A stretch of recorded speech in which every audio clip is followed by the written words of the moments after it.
Dr. D. Pasquale from NSI, and I'd like to talk to you a little bit about neuropathy. And there are many different types or causes of neuropathy, not necessarily types because it's all the same. It's nerve damage or dysfunction. That's what neuropathy means. And the mechanism is very similar for most of the causes, but the three most common would be diabetes, post-chemotherapy, and chronic spine disorders, believe it or not. But we can also have heavy metal toxicity, B12 deficiency anemia. We can have, gluten sensitivity neuropathies. We can have autoimmune polyneuropathies. So understanding the cause is part of the puzzle, but then recognizing that there's damage and dysfunction where that nerve is also part of the puzzle. And the reason why we can be successful in treating neuropathy with stem cell therapy is primarily because we now have the ability to repair and regenerate tissue.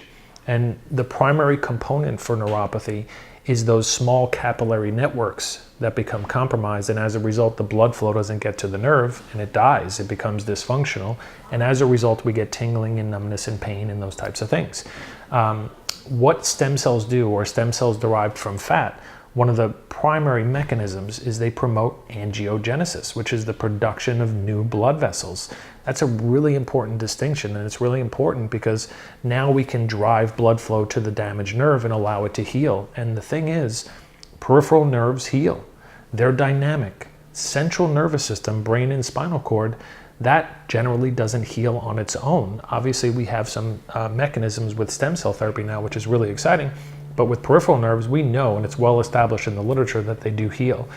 So giving them a proper blood flow, but then also affecting the nerves in a positive way using stem cells as well, is a really important part of the process. And it really allows us to get our patients who are suffering with severe symptoms to help them overcome that. In some cases, it really just depends on the individual, and we'll be really upfront. Sometimes it's just too much to overcome, but we never know until we actually do the evaluation with the patient in terms of what you're dealing with.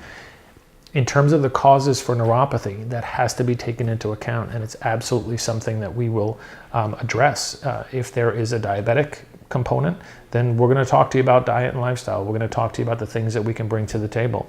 If there's an anemic component, we're going to figure that out, and we're going to make sure we compensate.